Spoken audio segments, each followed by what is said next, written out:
Hello everyone.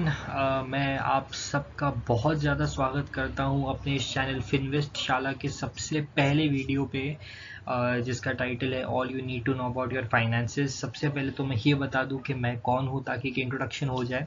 तो मेरा नाम है सिद्धांत वर्मा।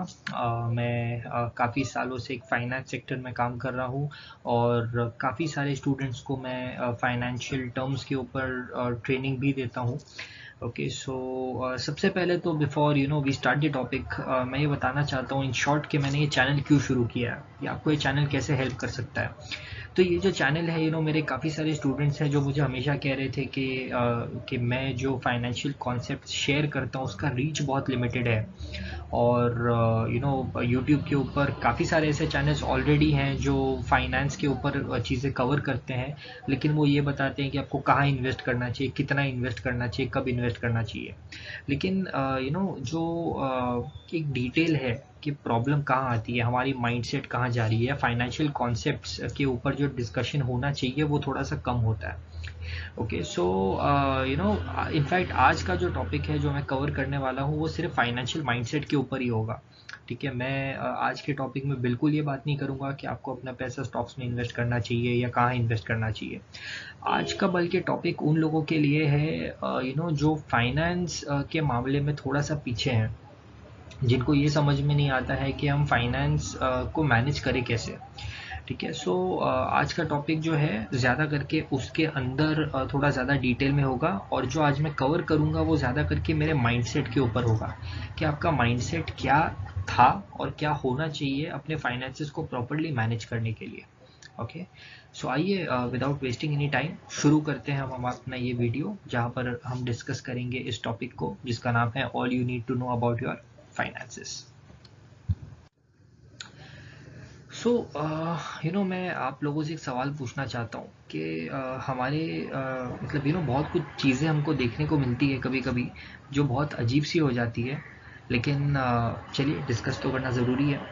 सो क्यों ऐसा होता है कि कोई कौन बनेगा करोड़पति जैसा शो जीत जाता है, करोड़ों रुपए भी मिल जाते हैं, और उसके कुछ सालों बाद वो बंदा वही पहुंच जाता है जहां वो पहले था।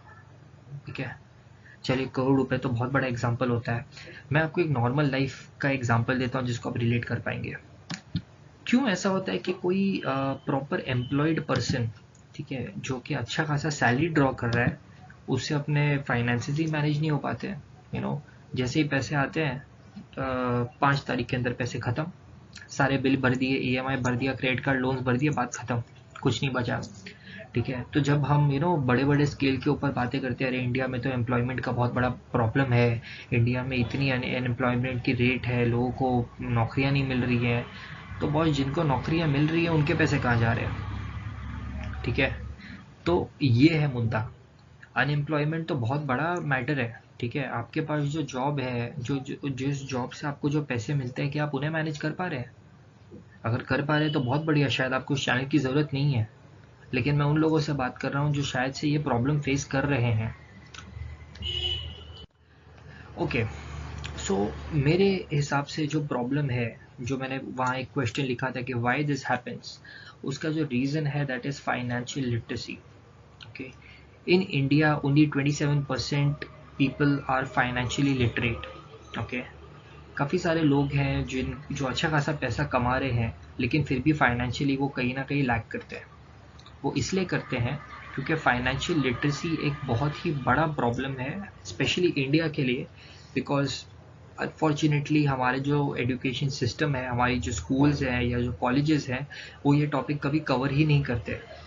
आई डोंट नो, शायद उतना इम्पोर्टेंट नहीं होगा या शायद उतना इम्पोर्टेंस दिया नहीं जाता है, लेकिन financial literacy is a topic जो कि कवर नहीं होता है। आई नो दैट मेरे यूट्यूब चैनल पे मैं सारे कॉन्सेप्ट तो क्लियर नहीं कर पाऊँगा एक ही यूट्यूब वीडियो पर, बट हाँ मेरी कोशिश ज़रूर ये होगी कि धीरे धीरे करके काफ़ी सारे टॉपिक्स हैं जितना मैं जानता हूँ या जितना मैं सीख पाया हूँ उतना मैं आप लोगों को हेल्प करूँ, ताकि आप लोग अपना ये जो फाइनेंशियल क्रंच है या ये जो छोटी छोटी प्रॉब्लम्स है इससे आप लोग बाहर आ पाए। सो बिफोर टॉकिंग अबाउट, जैसा कि मैंने स्टार्टिंग में बताया कि बहुत सारे वीडियोज़ हैं जो बताते हैं कि आप ऐसे करो, आप वैसे करो, पैसे यहाँ इन्वेस्ट करो, यहाँ वो करो, वहाँ वो करो, लेकिन कोई प्रॉब्लम नहीं बताता है, प्रॉब्लम के ऊपर बात ही नहीं होती है कि प्रॉब्लम का इनिशियल स्टेज स्टार्ट कहाँ से हुआ। तो चलिए इसके ऊपर थोड़ा सा एक डिस्कशन कर लेते हैं। सो प्रॉब्लम स्टार्ट आपकी होती है यहाँ से, शुरुआत से, जहाँ से आपके दिमाग में एक प्री सेट थॉट डाल दिया जाता है कि भैया अच्छे स्कूल में जाओ, पढ़ाई करो, अच्छे कॉलेज में जाओ, अच्छी डिग्री ले लो, अच्छी नौकरी कर लो, ठीक है। मतलब एक डिग्री लेके, अच्छी नौकरी लेके 45 डिग्रीज गर्मी में बाहर घूमो, फाइनली शादी कर लो, बच्चे कर लो, लाइफ सेट हो गई, है कि नहीं? लाइफ सेट हो गई, ठीक है। उसके बाद कुछ करने की ज़रूरत नहीं है हमको, हमारा काम हो गया, ठीक है। उसके बाद शायद से ज़्यादा जो मैं समझता हूँ, एक घर बना लो, ठीक है, और घर की ईएमआई भरते रहो, और जब तक आप ईएमआई भरोगे तब तक आप 45-50 के हो जाओगे, और बच्चों के नाम दे दो और आप चले जाओ। इसीलिए तो आए थे ज़िंदगी में, है कि नहीं? सॉरी मेरे वीडियोस थोड़े हार्श होंगे, आई नो दैट। कुछ चीज़ें हैं जो शायद नहीं अच्छी लगेंगी, नहीं अच्छी लगती तो आई वुड से कि बिल्कुल आपके पास पूरा आपका डिसीजन है कि आप ये वीडियो स्किप करके जा सकते हैं। लेकिन if you are serious about your financial future, I would recommend you to continue and watch this video. So हमारी प्रॉब्लम की शुरुआत होती है यहाँ से। जो आपका माइंडसेट है ना पैसों के बारे में, वो सही तरीके से चैनलाइज नहीं है। एक अच्छी जॉब ले लेना ज़रूर एक अच्छी शुरुआत हो सकती है, लेकिन वो एक अच्छा एंड कभी नहीं हो सकता है। जो आपको बोलते हैं ना, पढ़ाई करो, जॉब ले लो, शादी कर लो, you are set, boss you are not set. I don't think so. चलिए अगली साइड डिस्कस करते हैं। तो ये क्वेश्चन जो मैं पूछना चाहता था आप लोगों से पिछले स्लाइड में, यहाँ पूछ लेता हूँ। Is getting a good job is the end or the journey has just started? Is getting a good job is the end or the journey has just started? ये सवाल अपने आप से पूछिए। शायद इसका जवाब देना चाहे तो कमेंट सेक्शन में भी दे सकते हैं, लेकिन बहुत इंपॉर्टेंट सवाल है कि आपको जो जॉब मिला है, जो पढ़ाई आपने की, जो मेहनत आपने की, उसके बाद मतलब हम स्कूल में जाते हैं 15 20 साल 25 साल जितने भी लोग पढ़ाई करते हैं, मास्टर्स, पोस्ट ग्रेजुएट वगैरह वगैरह, वो करने के बाद जो आपको एक जॉब मिलती है जहाँ से आपका पैसा आना चालू होता है, क्या वो एंड है या वो शुरुआत है? अगर आपको लगता है कि एंड है तो मैं आपसे कुछ सवाल पूछता हूँ। क्या आपके सारे फाइनेंशियल गोल्स उससे कवर हो गए? Answer is no. क्या आपके सारे ड्रीम्स उससे पूरे हो गए? The answer is no. क्या आपको सब कुछ मिल गया जिसके लिए आपने एम किया था? The answer is no. अगर ये तीनों क्वेश्चंस के आंसर नो है तो आपको ये वीडियो देखने की ज़रूरत है, और अगर इसमें से कुछ भी है जो कि गलत जा रहा है, then you can skip this. तो मैं ये समझता हूँ कि जो भी पैसा आपको आता है आपके जॉब से, that is the start of your journey and not the end of your journey, ठीक है। The money you earn today is your income और योर कैपिटल? इसका सवाल आपको अपने आप से पूछना है। The money you earn today is your income और योर कैपिटल? ध्यान से समझिए मैं क्या कह रहा हूँ। आप एक जॉब करते हैं, जॉब से जो आपको सैलरी मिलती है, क्या वो आपकी इनकम है? आपने जो भी 6-8-9 घंटे काम किया है, उसके अगेंस्ट जो पैसा आपको मिलता है, जनरली हम उसे एज एन इनकम ट्रीट करते हैं, जिसमें से हम हमारे एक्सपेंसेस कट ऑफ करते हैं। ये आपकी इनकम तब हो सकती है जब आपके सारे फाइनेंशियल गोल्स कवर हो चुके हैं। अगर नहीं हो रहे हैं तो फिर वो आपकी इनकम नहीं है, वो आपका कैपिटल है। Capital to build your future and your fortune. क्या करना है, कैसे करना है, वो शायद किसी और टॉपिक में मैं क्लियर करूंगा, लेकिन इस टॉपिक में मैं सिर्फ इतना समझाना चाहता हूँ कि जितने भी पैसे आपके पास आज आ रहे हैं, उसे आपको अपना इनकम नहीं बल्कि अपना कैपिटल समझना है, राइट? चलिए, अब अगर आप अपने फाइनेंशियल फ्रीडम के बारे में सीरियस हैं, ठीक है, सो मेरा एक सवाल है, ठीक है, how much money do you want when you retire? आपको कितना पैसा चाहिए जब आप रिटायर करेंगे? इसका जवाब आपके पास आज होना चाहिए। प्रॉब्लम क्या होती है मैं आपको बताता हूँ। जब हम छोटे होते हैं तब हम सोचते हैं यार 1 करोड़ मिल जाएगा तो अपना काम हो गया यार, और कितना चाहिए, अपने को लाइफ एंजॉय करेंगे। फिर आप काम करना शुरू करते हो, थोड़ी अक्ल आती है, बोलते हो नहीं यार गाड़ी भी चाहिए, घर भी चाहिए, सब कुछ करना है, 5 करोड़ रुपए तो होने चाहिए। फिर आप थोड़े और बड़े होते हो, एक अच्छे पोजीशन पे आ जाते हो, तब आप सोचते हो नहीं यार तो 10 करोड़ चाहिए, शादी भी हो गई, बच्चे भी हो जाएंगे, उनका भी खर्चा है। आज की तारीख में बच्चों से बड़ा एक्सपेंस कोई है? ठीक है। सो ये सारी जो चीज़ें हैं, हम क्या कर रहे हैं, हम हमारा गोल पोस्ट पीछे पीछे पीछे पीछे डालते जा रहे हैं। जैसे आप 10 करोड़ के बारे में सोचना शुरू करोगे, उसके थोड़ा करीब पहुंचोगे ना, आपका एम और बढ़ जाएगा। And you will just be chasing your final amount. तो आज आपको एक पेपर प्लान बनाना है कि आपको आपके रिटायरमेंट पे कितना पैसा चाहिए। उसका आंसर बहुत ही सिंपल है, जितना आपका एक्सपेंस है उसका मे बी मतलब आज जो आपका एक्सपेंस है आपको ये कैलकुलेट करना है कि 30 years down the line, 40 years down the line आपको कितना पैसा चाहिए होगा मंथली उस एक्सपेंस को कवर करने के लिए, और तभी आपको पता चलेगा कि आपका फाइनेंशियल गोल होना क्या चाहिए। चलिए, प्रॉब्लम के बारे में तो बहुत डिस्कशन कर लिया, अब थोड़ा बहुत सोल्यूशंस की तरफ भी बात कर लेते हैं। ठीक है, कि सोल्यूशन क्या होना चाहिए। तो सोल्यूशन, पहले प्रॉब्लम बताऊंगा फिर सोल्यूशन दूंगा। ठीक है, formula number 1, earning minus expenses is equal to your savings. ये फॉर्मूला है जो हम आज यूज कर रहे हैं। Earning minus expenses is equal to your savings. ठीक है, इनकम मतलब इनकम आया जॉब से, हमने उसमें से हमारे एक्सपेंसेस माइनस किए और जो बचा वो हमारा सेविंग्स है, जो कभी होता ही नहीं है। ठीक है, ये फॉर्मूला में भी वो टर्म्स एंड कंडीशंस वाला स्टार मार्क है।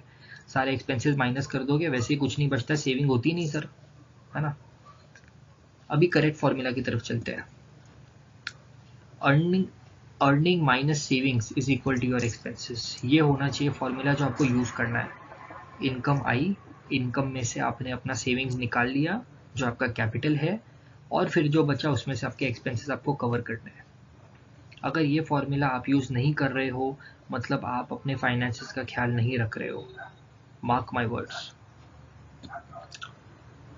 और सबसे बड़ा जो मैं रिकमेंडेशन अभी देना चाहता हूँ वो ये है, start with investing at least 20% of your earnings or else you will always remain a part of this rat race। अगर आप चाहते हैं, मैंने पहले ही कह दिया था कि investing is a different topic all together. कहाँ इन्वेस्ट करना है, कैसे इन्वेस्ट करना है, कब करना है, वगैरह वगैरह। ऑब्वियसली मैं आगे जाऊँगा तो मैं ये सारे टॉपिक्स भी कवर करूँगा। फ़िलहाल के लिए जो समझना ज़रूरी है वो ये है कि जो लोग को सेविंग्स की आदत नहीं है, या जो न्यू कमर्स हैं, जो स्टूडेंट्स हैं, जो अभी काम करना शुरू कर चुके हैं और जिनको अपने फाइनेंसेस को ठीक से मैनेज करना है, उनके लिए ये बहुत इंपॉर्टेंट मैसेज है कि आपको शुरुआत करनी है। एटलीस्ट 20% ऑफ योर अर्निंग्स आपको साइड में निकाल करके उसको सेव करना है और उसको इन्वेस्ट करना है। इन्वेस्ट कैसे करना है उसकी बात बाद में करेंगे, पहले आपको फोकस करना है कि जो 20% है वो आपका सबसे पहला सेविंग्स होना चाहिए। अब भैया ऑब्जेक्शंस भी आते हैं, है ना, ऑब्जेक्शन भी तो है। ठीक है भैया, I have a lot of debt, है ना। अब दोस्तों, डेट होना is always not a wrong thing. अगर if you are having a debt for a right reason then it's fine. कोई लोगों ने एजुकेशन लोन लिया है, इट्स फाइन। कोई लोगों का मजबूरी में कोई डेट हो जाता है, फैमिली में कोई बीमार था, आपने लोन ले लिया वगैरह वगैरह, it's fine, I can understand that. But if you taking debt for a wrong reason then that is a problem. I don't know where my money goes, है ना, बहुत बड़ा प्रॉब्लम है, पता ही नहीं पैसा कहाँ जाता है ना। तो if you don't know where your money goes, boss, मतलब I can just be sorry for you, because आपका पैसा कहाँ जा रहा है आपको पता नहीं है। सो बाय द वे मैं आपको उसके लिए एक बहुत अच्छा सजेशन भी दूंगा।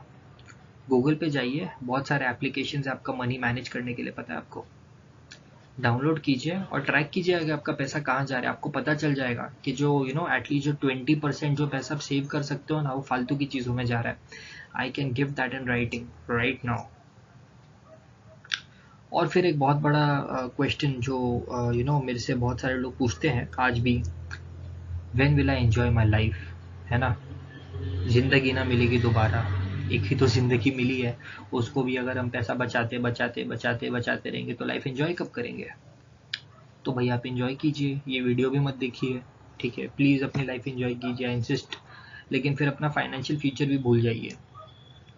अगर आप आज 20% अपने फाइनेंशियल फ्यूचर के लिए नहीं दे सकते हैं तो फिर आप आज लाइफ एंजॉय करेंगे लेकिन उसका कल कैसा होगा, I have no idea about it. You should enjoy your life obviously, but you should not forget that you have a future which you have to take care of. चलिए, अब आपका वो जो एक ऑब्जेक्शन है ना, कोई लोग ये भी कहते हैं कि मेरी इनकम ही उतनी नहीं है तो मैं बचाऊंगा कहाँ से। ठीक है, एक मिसकंसेप्शन आपकी दूर करने की मैं कोशिश करता हूँ। ठीक है, इस कॉन्सेप्ट का नाम है एक्चुअल सैलरी। एक्चुअल सैलरी मैंने बहुत सारे लोगों के साथ में नोटिस किया है, तो चलिए इसको डिस्कस भी करते हैं। तो वही है भैया, हमारे दो दोस्त हैं, एक नाम आप अपने हिसाब से दे सकते हैं, चलिए रमेश और सुरेश नाम दे देते हैं, ठीक है। हमारे रमेश तो भैया बहुत अच्छे ऑर्गेनाइजेशन में नौकरी करते हैं, और हमारे सुरेश जो हैं वो यार अभी अभी बेचारे ने मतलब काम करना थोड़े पहले शुरू किया है, और थोड़े बहुत इनकम वो कमा लेते हैं, ठीक है। तो चलिए भैया रमेश की सैलरी देख लेते हैं। रमेश की सैलरी 50,000 रुपये महीना है, ठीक है। सुरेश भैया ने अभी अभी शुरुआत की तो उसकी सैलरी कुछ तकरीबन 20,000 रुपये महीना है, ठीक है। तो अगर हम देखें तो किसकी सैलरी ज़्यादा है? रमेश की सैलरी ज़्यादा है ना। सुरेश की सैलरी तो काफ़ी कम है, 20,000, है ना। अब आप ट्विस्ट देखिए, रमेश की सैलरी 50,000 है, लेकिन उसका एक्सपेंस 40,000 है ना। एक्सपेंस उसका 40,000 है, गाड़ी का लोन है भैया, ठीक है, घर की ईएमआई शायद भर रहा है, और भी उसको एक्सपेंसेस है, सूट बूट पहनना है उसको, ठीक है, महंगे कपड़े खरीदने हैं उसको। और यहाँ हमारे सुरेश भैया हैं जो 20,000 रुपये कमाते हैं, लेकिन 8,000 रुपीज़ उनका एक्सपेंस है, he is happy with it, ठीक है, अपना नॉर्मल अपना एक्सपेंस करने का, बाकी पैसा हमारे पास बचता है। तो अगर मैं एक सिंपल नटशेल में बताऊँ तो रमेश का जो सेविंग्स है, मतलब जो पैसे बचते हैं उसके पास, वो 10,000 बचता है। सुरेश के पास 12,000 बचता है। अब बताइए कौन है अमीर, है कि नहीं? तो ये जो है ना, मेरी तो सैलरी इतनी कम है, मैं कैसे सेव करूं? ऐसा कुछ ऐसी कोई चीज़ होती नहीं है इस दुनिया में, ठीक है। अगर आपको ट्रैक करना है वो है आपके एक्सपेंसेस, ठीक है।